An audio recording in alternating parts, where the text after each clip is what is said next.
na mambo kama matatu tu ya kukuuliza bwana. Ndio. Na nikifahamu kabisa hii kazi imefanyika kwa maana kampuni ya African Proper Education Network APE na watu wako wote ni fahari kufanya kazi hii kwa sababu imepita kwenye mikono yao wote mpaka inafika hapa. Lakini maono umeyabeba wewe. Wakati mwingine unaweza kupata upinzani kwenye wa kibiashara, bwana hii kazi faida yake itakuwa nini? Lakini sasa hebu twendeni. Kwa hiyo hatimaye tuna kitabu hiki. Hilo wazo lilikujaje kwanza?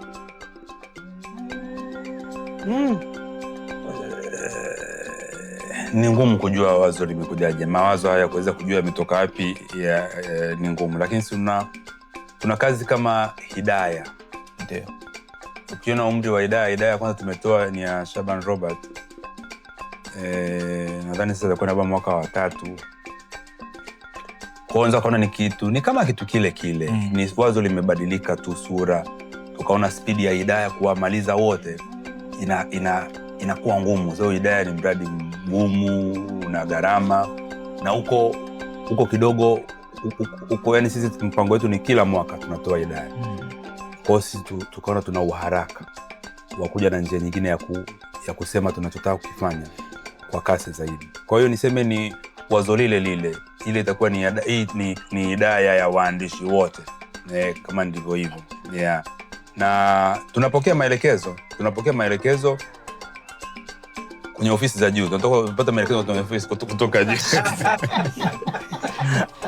Tunapokea maelekezo kutoka juu, na naweza nikawaambia ni ofisi zipi ambazo zinatuelekeza sisi.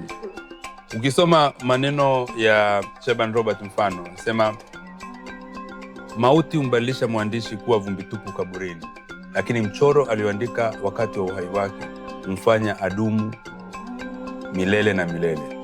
Unapokea maelekezo kwamba utunzaji wa hizi kazi ndiyo kazi iliyopo. Kama ukuandika, basi linda kilichoandikwa. Kama ukulinda kilichoandikwa, basi tumia. Kwa hiyo tunapokea maelekezo kutoka kwao, unasoma, unaona yako mengi, unayapata, yatakwisha. Haya nayo yatakwisha. Yatakwisha kwa kweli. Haya utamaduni wa watu kufanya mambo makubwa sana alafu kusahaulika na kwa hasara, sio hata kwa hasara yao. Kwa sababu mimi ukinikumbuka leo usinikumbuke, yani mimi kama mimi ni jambo dogo sana, lakini ni nini unakijenga kwenye jamii? Ni jamii namna gani? Ni jamii yenye uendelevu. Sasa hapo ndipo ambapo tunakwama nayo. Haya yatakwisha. Ingawa sasa haya hayatakwisha kwa kukaa kuyangoja yaishe, yatapaswa kufikishwa mwisho kwa juhudi kama hizi. Kwa hiyo niseme ni jambo lililoko ndani ya roho zetu, ndani ya maono yetu kwamba haya yafanyike. Tukiona kwa kweli nikijikuta na mfurahia sana mtu wa nje amefanya kazi, najiuliza kwani wewe kwenu hamna hawa? Najiuliza kwenu hamnaga hawa? Kile kitu kinakuja kila saa, na hizo kusimuliwa zinakuwaga tamu sana, kwa sababu kusimuliwa sio kuona. Lazima kuna vitu vingi. Yaani hata ukiandika sasa hivi taarifa hii ikiandikwa inaandikwa tofauti kabisa. Sasa taarifa inaga shida kwa sababu unapata ujumbe tu, kuna kitabu, kuna fulani, kuna mhusika fulani. Lakini sasa ziko hizi simulizi nyingine ambazo hazina mpaka kiukweli kwamba ni nini hasa kinasemwa, zinahama kutoka akili yako kwenda kwenye akili yangu mimi tofauti. Kwa hiyo simulizi ambazo tunazipokea na kuzihusudu sana kutoka mahali pengine ni za kweli, na kama kawaida si za kweli pia. Zina kitu, hata akikuwekwa kwa makusudi, lakini zina kitu kingine kimewekwa wakati kinaandikwa, kingine kinakuja kwa sababu unachambua unavyofikiri. Kwa hiyo ni za kweli na pia si za kweli. Kwa hiyo nyingine unaziona ni tukufu sana, ukiamini ni tukufu, na za kwako pia ukiziandika ukampa mtu, zitakuwa na utukufu wake, zitakuwa na muujiza wake. Kwa hiyo sawa, nafikiri unaongea kama mwanafalsafa, kama Plato hivi. Mwingine tabu sana kukuelewa bwana.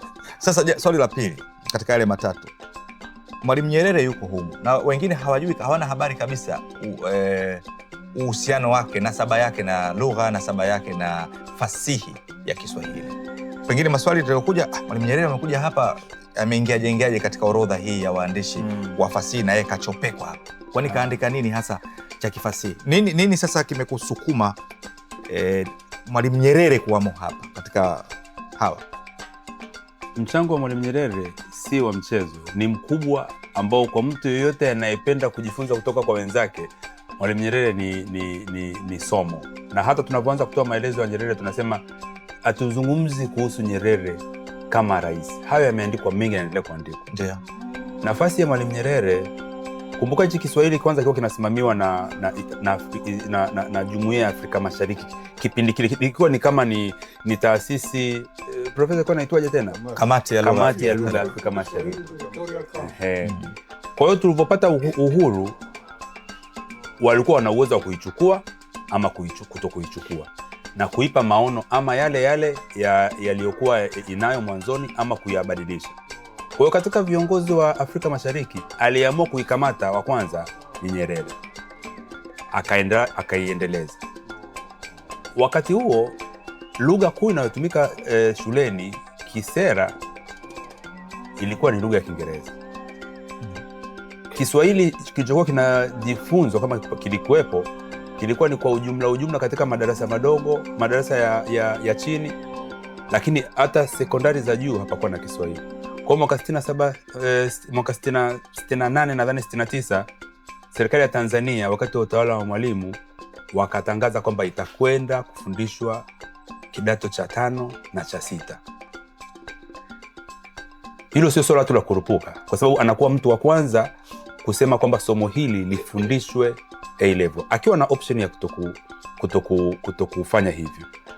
Alafu mwaka 67 68, kama anavyosema Profesa Mlokozi katika maandiko yake, Chuo Kikuu cha Dar es Salaam kinaweka ufundishaji wa Kiswahili kwa Kiswahili. Kwa taaluma za Kiswahili kwa lugha yenyewe hiyo zinaamka pale, akiwepo Profesa Topan na Mohamed Abdulaziz.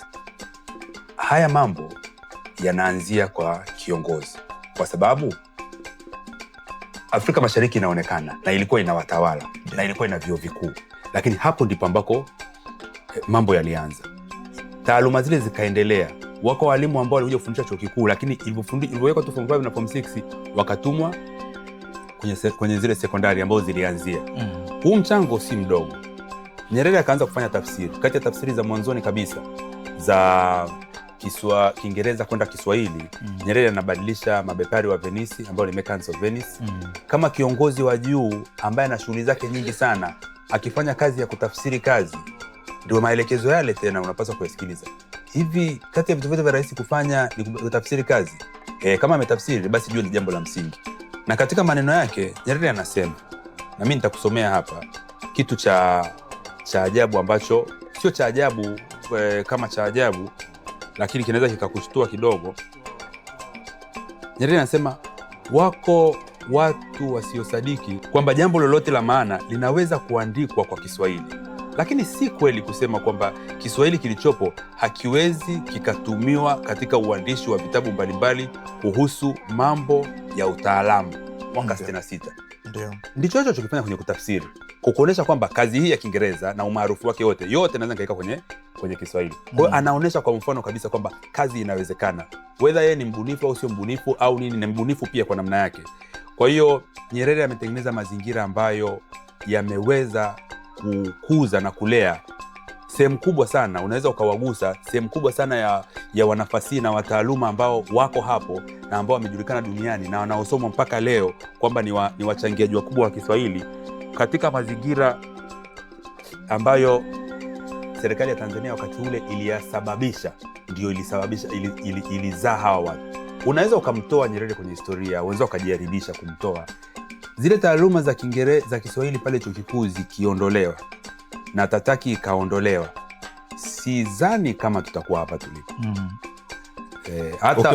Ukitoa Mwalimu Nyerere kwenye picha, sio Kiswahili, kwa sababu tunasema sera zinaendeshwa na unaweza ukalinganisha pia mambo kwamba sera zinaendeshwa na viongozi. Kwa hiyo ukimtoa kwenye picha, kwa kweli yako mambo mengi ambayo hayatakuwa kama ambavyo tunayafahamu leo. Kwa hiyo mchango wake ni mkubwa sana. Yako maneno mengine ameendelea kusema. Jambo ambalo naweza kudokeza, mfano Chama cha Ukombozi mnafahamu vyama vingi vya ukombozi Afrika, vingi tu.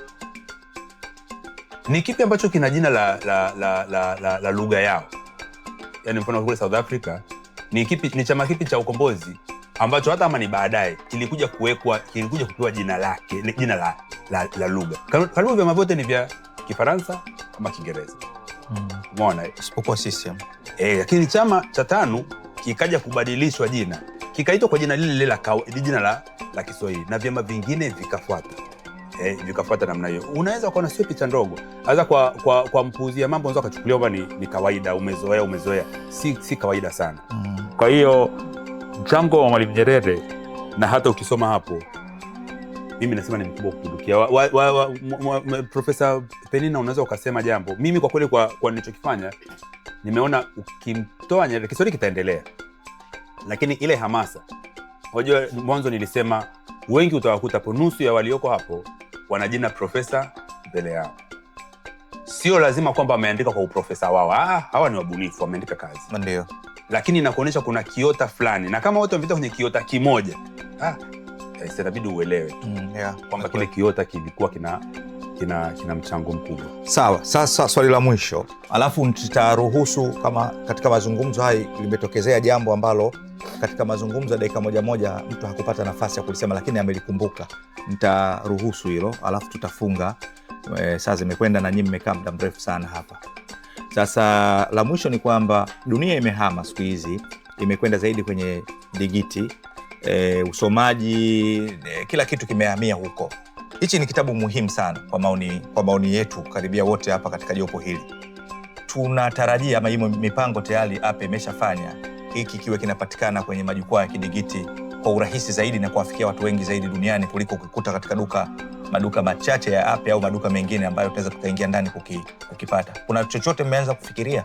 Labda Amazon au wapi ama Elite huko na kadhalika na kadhalika. Jitihada zinaendelea kwa njia nyingi zinazojulikana na zitakazokuja kujulikana baadaye.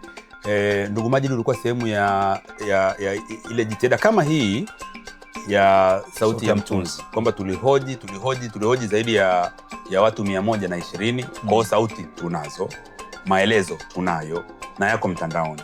Zile picha ambazo nimesema zinakwenda ziko Ufaransa, unapaswa ukichukua simu yako ukaweka kamera ukascan hapa, utapata taarifa ya hiki kitabu. Kwenye kila picha ya muasisi kuna kitu kama hiki. Ukikiscan utaenda kwenye ukurasa ambao taarifa zake zipo, na ile interview ambayo ilifanyika, yale mahojiano yaliyofanyika ya yeye au familia yake utayakuta pale. Kwa taarifa hii tunaisukuma duniani, itakuwa inapatikana, na hizo ndio njia za sasa hivi zitaendelea kuongezeka, njia hizi. Sawa jamani, wazee, si halali kwangu mimi kwa umri wangu kukuombeni ninyi tupige makofi mepesi kwa huyu bwana, na nisingetamani jambo hilo lifanyike, na kwa hiyo sikuombeni kabisa tufanye jambo hilo, lakini kwa sababu ya kazi kubwa ambayo amefanya ndugu Hermes na kampuni na wote kabisa kwenye hii kampuni ya APE, kwa kweli ni jambo tukufu na kubwa kabisa. Nikinukuu maneno ya Shaban Robert hapa, yeye anasema kwamba wasio wa Afrika wanadai kuwa Kiingereza kitumike, Waafrika wanadai kuwa Kiswahili kitumike katika kila pigano, upande mmoja kushinda. Bila shaka Kiingereza kitashinda, bali yatabiriwa kuwa utakuwa ni ushindi wa kitambo tu. Hayumkiniki kuwa wenyeji wa mahali popote katika ulimwengu waweze kuridhika kuishi katika lugha ya ngeni milele. Hiyo haiwezekani, na Hermes amekataa jambo hilo. Pamoja na utukufu wa watu wote, kina Aristotle, kina Plato, kina nani huko, lakini watukufu wetu sisi hapa ni hawa. Lazima tuanzie hapa, tujipe thamani wenyewe, twende mbele. Sasa mkurugenzi, mimi nakushukuru, umeeleza mambo matatu makubwa, na sasa natoa ruksa kwa mwanajopo yoyote ambaye katika mazungumzo haya kuna kitu kimekuja, naweza kuzungumza kwa muda mfupi. Hiyo ruksa imetolewa, sijui tuanze popote pale. Mama, karibu. Kwa mfano, namtumia mtu hii taarifa ya hiki kitabu, yuko Marekani. Ataona hiki kitabu kwa kipo, anakiagizaje? Anakipataje kwa urahisi? Anakipataje kitabu chenyewe? Tuna mkataba na kampuni moja ya Uingereza inaitwa Africa Book Collective, ambako tuna uwezo wa kufanya kitabu hiki kikafika kule. So ndo kwanza kimetoka. Hichi kitabu hakina masaa 24 tangu kimefika mkononi mwetu.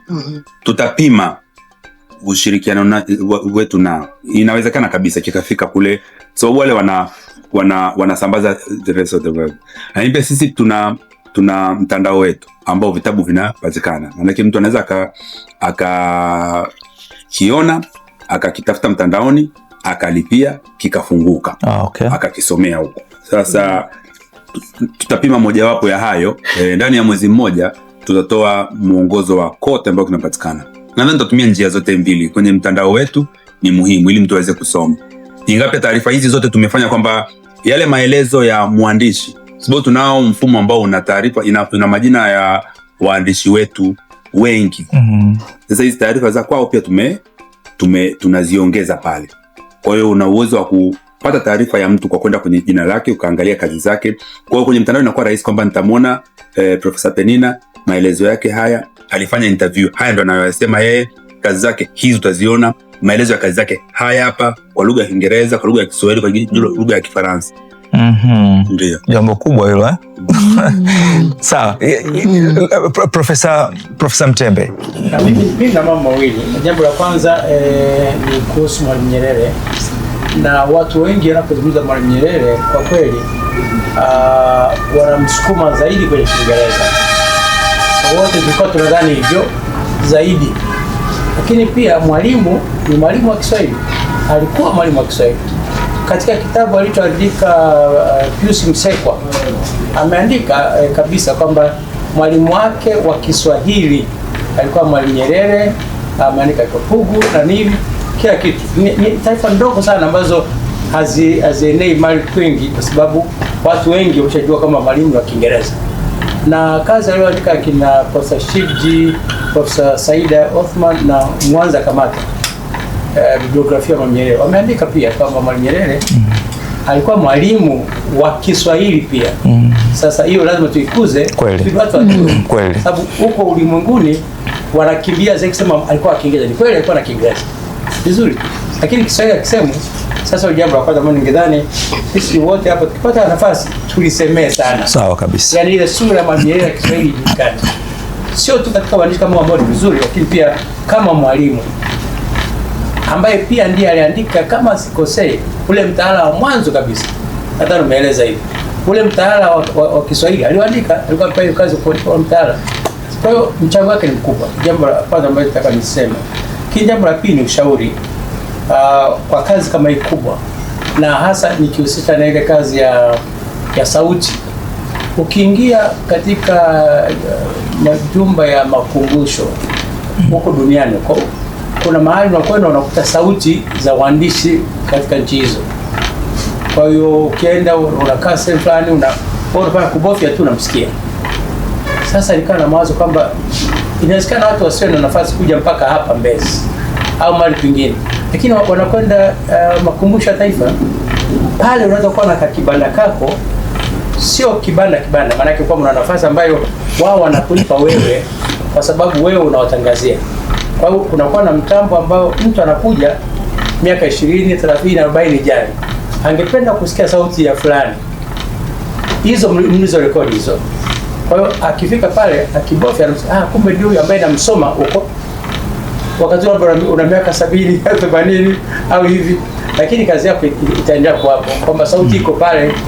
Inawezekana ikawa katika museum ya hapa Dar es Salaam, lakini katika museum nyingine za dunia ambavyo mnafahamu tu Ujerumani, hata katika zile kumbukumbu za vita baridi na baadaye ule ukuta wa Berlin na hivi, ukienda pale unakuta kelele nyingi unazosikia na huko nje. Kwa hiyo nidhani kwamba kuendana na mambo ya kidijitali pamoja na kwamba sasa iko huko angali, lakini ingeingia kwenye nyumba mbalimbali za makumbusho, na kitu kama hiki kikiingia kwenye nyumba za makumbusho za hapa kwetu, manake Afrika Mashariki na hivi, lakini pia ikaingia katika sehemu ambazo zina watu wengi zaidi.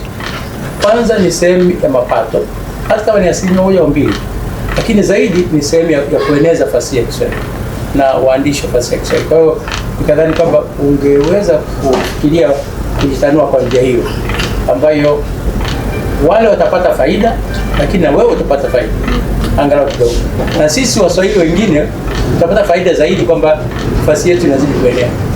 Asante sana. Sisi maono yetu tukiulizwa nini kifanyike, sisi tunashauri pawepo maktaba ya kimataifa ya Kiswahili. Watu wanazungumza kuhusu ubidhaishaji, sio neno ambalo wanalipenda sana, kupata matokeo ya kuwa na Kiswahili, kupata manufaa ya kuwa na Kiswahili. Mimi naamini wengi hawajui huo mtego unategwaje. Mtego wa kuvuna manufaa ya lugha si mtego mwepesi, si kati ya mtego mwepesi, ni kitu tu ambacho ni kama jua, yani liko lingi, lakini kwa kweli huwezi kulivuna jua kama hujui teknolojia ya kulibadilisha jua, ama liwe joto lipikie chakula, ama liwe umeme. Hicho kwenye kutega ni pagumu. Ukiwa na maktaba ya kimataifa ya Kiswahili hapa Tanzania, jengo kubwa la ajabu la kisasa, lina sura zote, lina maelezo yote, lina vitabu vyote. Waswahili na vio vyote vitakuwa vina safari mara moja walau kwa mwaka kwenda kwenye hiyo maktaba, na ni maktaba ambayo ni maktaba duka. Utaviona, utachagua, utatoa oda yako, utazalishiwa. Hiyo yenyewe ni biashara ya kutosha kabisa ya kiserikali, tena yenye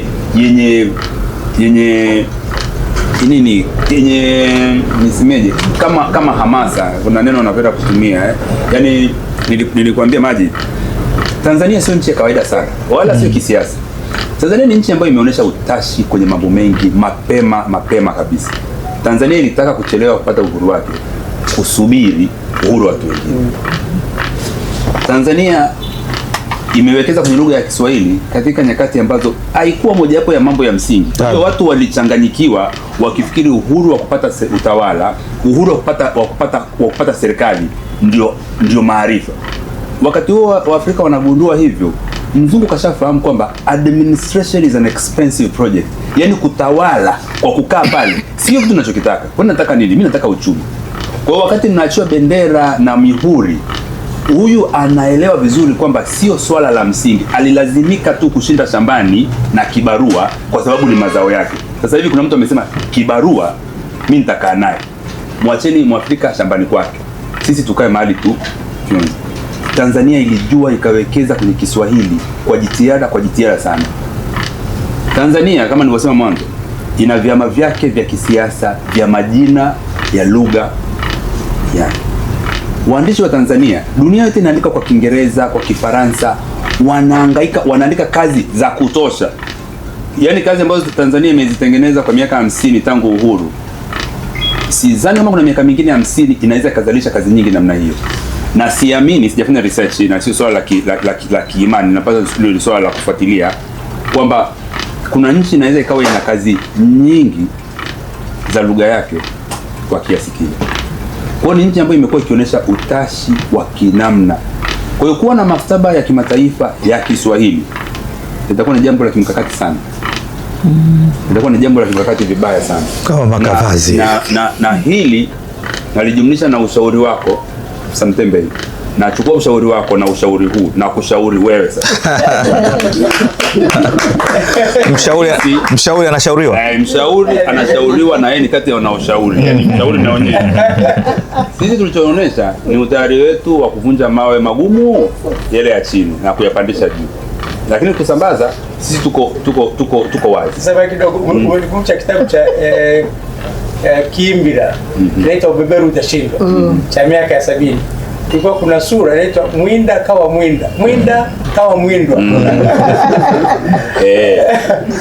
Na tunafanya hivyo kwa sababu huko Ufaransa sisi tumetuma hizi kazi nyingi tu na tunategemea vitabu vitazinduliwa hivi. Sisi tunahangaika, tunasema leo ndio zamani kuliko zamani zote ambazo unataka kuishi. Unataka kuishi zamani ni leo. Huwezi kurudi kabla ya leo. Na haya niliyosema tayari ni zamani, yameshapita. Si ndio Kwa hiyo kama unataka kuokoa chochote ambacho kimefanyika hapo zamani, hapa ndio uko mpakani. Nyosha mkono, sikusanye hizo kazi. Unavyozidi kupoteza muda, hizi kazi yani atahama mtu nyumbani kwake sokana na mafuriko kesho, na zile kazi ambazo jana ungezipata utazipata tena. Kwa hiyo sisi tumejitolea na tuko tayari kushirikiana na wewe. Unajua, nasema chuo kikuu cha Dar es Salaam nasema Nyerere, lakini hizi historia ziko kwenye taasisi yako. Ndio taasisi iliyowalea.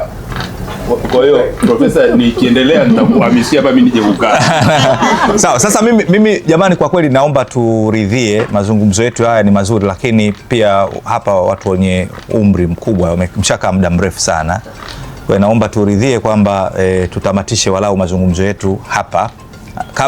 Kama kuna mzee hapa ataniambia bwana, nina jambo moja la kusema, nitaruhusu, lakini vinginevyo na kuoneeni huruma na ningependa tumalize mazungumzo hapa, lakini nitaomba mridhie tupate picha na nitatoa maelekezo kidogo ya ombi kwamba tutashika kitabu kwa namna hii bila kuziba sura zetu, na tutapata picha tukiwa hapa. Naomba kitabu kama kipo apate bwana Hemes.